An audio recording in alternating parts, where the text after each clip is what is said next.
બીજી વાત પ્રમુખ સ્વામી મહારાજે કરી કે દીકરીને કામ હોય ત્યારે મહિને 2 મહિને એકાદ વખત ફોન કરે તો બરોબર છે, બાકી તમારે પ્રેમથી દીકરીને કેવું, બેટા એ તારું ઘર છે, તું ત્યાં શાંતિથી રહે, એમાં મેં રાજી છે, નાના મોટા પ્રશ્ન તો થશે પણ શ્રદ્ધા રાખજે, ધીરજ રાખજે, થોડા વર્ષોમાં બધું સારું થઈ જાય, પણ વારે વારે અમને ફોન કરવાની જરૂર નથી, તું ત્યાં ડિગ્નિટી સાથે રહે, એમાં અમારી ઘરની શોભા, તારા ઘરની શોભા, તારી અમારી બધાની ડિગ્નિટી એમાં છે, એવી સલાહ આપવી.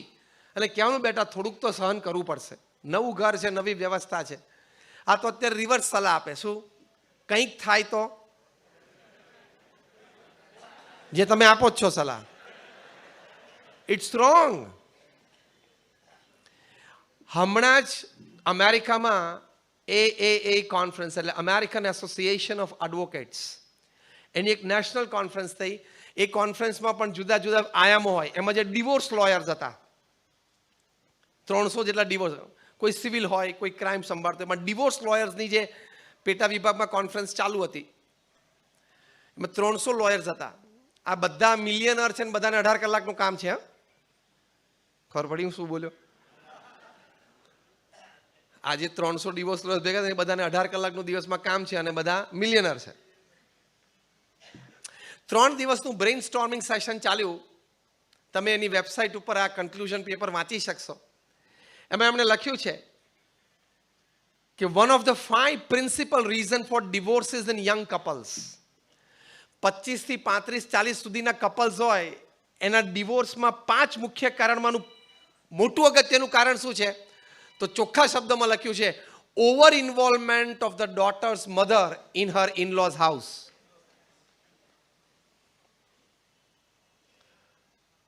કેમ બધા સ્તબ્ધ થઈ ગયા?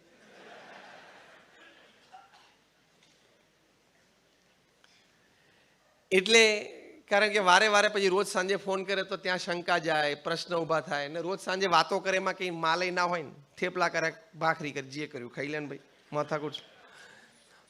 એટલે એ થોડીક સલાહ આપી. બીજી સલાહ પ્રમુખ સ્વામી મહારાજે આપી, દીકરીને કહેવાનું કે હવે તારા મા બાપ છે, અને મા બાપે પણ એમ સાસુ સસરાએ પણ સમજવાનું કે આ મારી દીકરી છે. અને બહુ જ મોટી સલાહ પ્રમુખ સ્વામી મહારાજે એ આપી કે કદાચ વડીલો ત્યાં સાસરે ગુસ્સે થઈને કંઈક બોલી જાય તો સામું નહીં બોલવાનું. એ આપણી ખાનદાની છે, એ આપણા સંસ્કાર છે. કદાચ વડીલ તમને ખખડાવતા હોય, ખોટા પણ હોય અને ગેરસમજ પણ હોય, અને તમે સાચા હો તો પણ સામું નહીં બોલવાનું.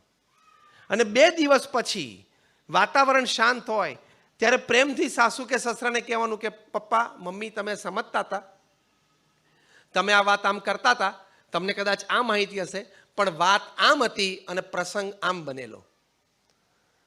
એવું 2 દિવસ પછી કેવું, આપણે કંઈ મૂંગા મોઢે સહન કરવું એવી સલાહ નથી, પણ એક સમયે વડીલોની તો મર્યાદા રાખવાની જ. જો તમે તમારા વડીલો સામે ઊંચા સાથે બોલો તો all your education, all your academics, all your professional degrees goes to ગટર. સંસ્કાર તો મળ્યા નહીં, શિક્ષણ મળ્યું પણ પાયાનો સંસ્કાર તો તમારામાં છે નહીં. તમારી જાતને બહુ બુદ્ધિશાળી નહીં માનવાના કે આઈ એમ MBA, આઈ એમ CA, આઈ એમ CS, આઈ નો એવરીથિંગ. LLB, તો LLB પણ ત્યાં વડીલો પાસે નહીં ચલાવવાનું. મને હું જેમ કોર્ટમાં આર્ગ્યુમેન્ટ કરું છું ને એ હું તમારી સામે પણ આર્ગ્યુમેન્ટ કરું. વડીલ હોય એની સામે બોલાય જ નહીં. એ કદાચ ખોટું ખખડાવે તમને તો પણ એક વખત નીચી દ્રષ્ટિ રાખીને સાંભળી જ લેવાનું. આ એક સલાહ તમે પ્રમુખ સ્વામી મહારાજની જીવનમાં અપનાવો, તમારા ઘરમાં ઘણી શાંતિ થઈ જશે. અને એ વખતે કહેવાનું ભલે હું ધ્યાન રાખીશ. અને 2 દિવસ પછી પ્રેમથી બેસીને ચોખવટ કરો ને તો વડીલોને પણ એમ થાય કે દીકરી ખાનદાન છે, સંસ્કારી છે, સારા ઘરમાંથી આવી છે, એના મા બાપ એને સંસ્કાર આપ્યા છે. આવા 2 પ્રસંગ બને, ત્રીજી વખત એ બોલવું હોય, કહેવું હોય તો 10 વાર વિચાર કરે. હા તો દર ત્રીજા દિવસે બાજુના ફ્લેટવાળાને બધી ઓડિયો ફિલ્મ સાંભળવા મળે લાઈવ, તો માણસાઈ ક્યાં ગઈ? તો એ હેપી લાઈફ નથી. એટલે ફેમિલી યુનિટી માટે પણ ખૂબ ધ્યાન રાખવું. અને જે મેં ઘર સભાની વાત કરી, તમે પ્રયોગ તો કરજો. મેં કહ્યું એમ અમે BAPS સંસ્થામાં પુસ્તક બહાર પાડ્યું છે ઘર સભા.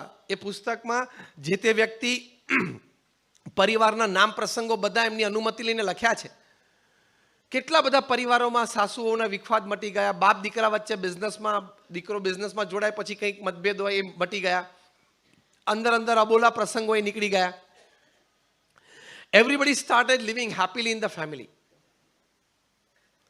તો એ સંસ્કાર હેપી અને પ્રોગ્રેસિવ લાઈફ માટે ખૂબ જરૂરી છે.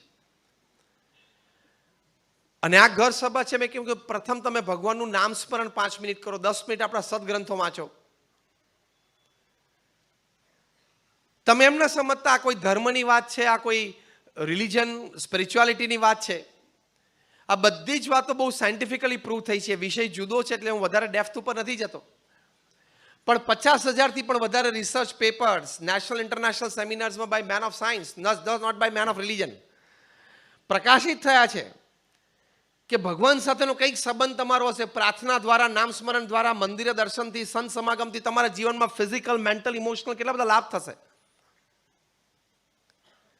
હમણાં university of Philadelphia, university of Pennsylvania, doctor Andrew Newberg, doctor H G. Koenig, એ લોકો એક બહુ સરસ એક્સપેરિમેન્ટ કર્યું. હું તમને નામ સાથે બોલું છું. You can go on Google, you can find it out.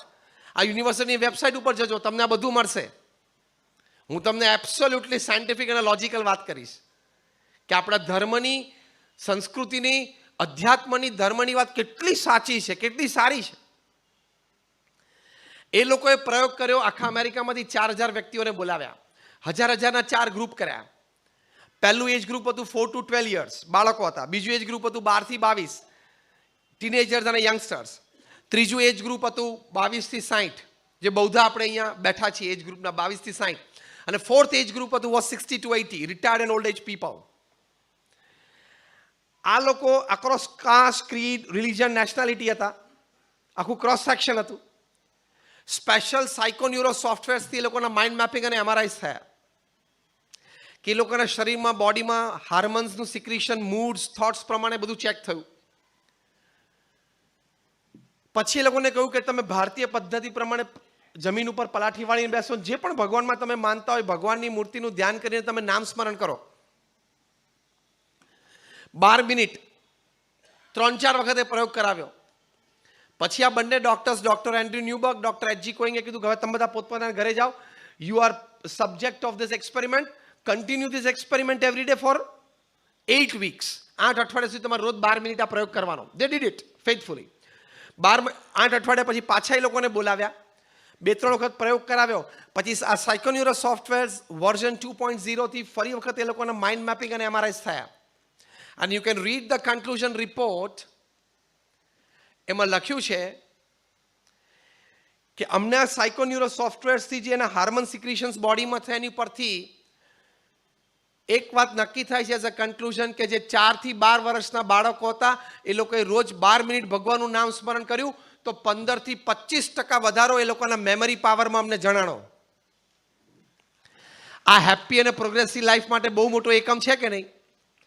તમારા બાળક 60-70%ની રેન્જમાં રહેતું અને તમને 10-15% માટે ટેન્શન રહેતું અને બાળક 90% ક્રોસ કરવા માંડે તો તમારી માટે પ્રોગ્રેસિવ અને હેપી લાઈફનું એક બહુ મોટું કારણ બની જાય કે નહીં? Yes or no? તો ધીસ એન ઇઝી વે.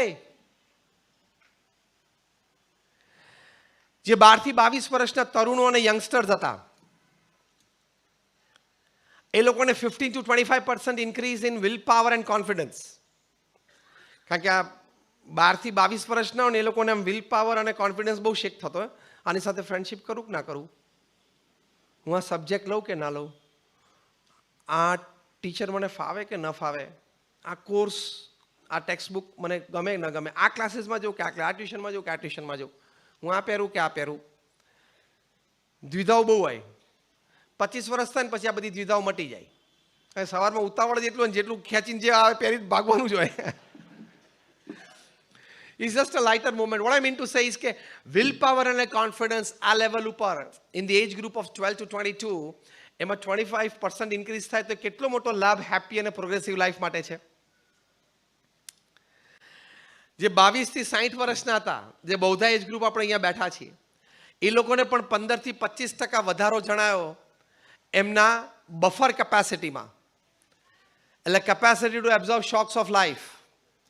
એટલે જીવનમાં ઝાટકા સહન કરવાની શક્તિ, કારણ કે જેટલા આવવાના હોય ને 22 થી 60માં જ આવે. હા, વ્યક્તિગત જીવનમાં, પારિવારિક જીવનમાં, વ્યવસાયિક જીવનમાં શોક્સ આવે લાઈફમાં. Shocks of life is part of life. આવે જ અને આવવા જરૂરી પણ છે. કારણ કે some of the best and the important lessons of life you learn from your shocks, setbacks, failures and falls. Yes or no? તો એ જરૂરી છે, એટલે આવે, ક્રમ છે એનો. તે લોકોને એ લાભ થયો કે એમાં એ લોકોની બફર કેપેસિટી, એબ્ઝોર્પ્શન કેપેસિટી વધે છે. તે પણ હેપી અને પ્રોગ્રેસિવ લાઈફ માટે બહુ મોટી વાત છે કે તમે તમારા ફેમિલી મેમ્બર્સમાં બીજે ટ્રાન્સફર ના કરો એ શોખ. અને જે છેલ્લું એજ ગ્રુપ હતું 60 થી 80, રિટાયર્ડ અને ઓલ્ડ એજ પીપલ, એ લોકોને પણ 15 to 25% increase in their strength of immunity system. એટલે કે રોગ પ્રતિકારક શક્તિમાં એ લોકોને 15 થી 25% વધારો જણાયો. 80 વર્ષની ઉંમરે તમારી માટે સૌથી મોટી મિલકત શું છે? સ્વાસ્થ્ય, હેલ્થ. તમે તમારું કામ જાતે કરી શકો અને સાંજે આવા ગાર્ડનમાં અડધો કલાક આવીને બેસી શકો. 80 વર્ષે મોટો લાભ છે ને. 82 વર્ષે તો એ જીવનમાં બહુ જ મોટો લાભ છે. તો એ લોકોને 15 થી 25% સ્ટ્રેન્થ ઓફ ઇમ્યુન સિસ્ટમ, એટલે કે રોગ પ્રતિકારક શક્તિમાં વધારો જણાયો. તો આના પરથી શું સાબિત થયું? યુનિવર્સિટી ઓફ પેન્સિલ્વેનિયા અને યુનિવર્સિટી ઓફ ફિલાડેલ્ફિયામાં સાબિત થયું by a scientific experiment, absolutely scientific, કે ભગવાનના નામ સ્મરણથી તમારી મેમરી પાવર વધે છે, તમારો વિલ પાવર વધે છે, તમારો કોન્ફિડન્સ વધે છે, તમારી બફર કેપેસિટી વધે છે અને તમારી ઇમ્યુન સિસ્ટમની તાકાત, સ્ટ્રેન્થ વધે છે. આ 5 લાભ મળતા હોય તો પણ ભગવાનનું નામ સ્મરણ કરવું જોઈએ કે ના કરવું જોઈએ? હા કે ના? ચલો સ્વર્ગની વાત ને મોક્ષની વાત ભૂલી જાઓ, પણ આ 5 લાભ માટે તો કરવું જોઈએ કે ના કરવું જોઈએ? જે કરતા હોય એને ધન્યવાદ છે, ને ના કરતા હોય કરજો.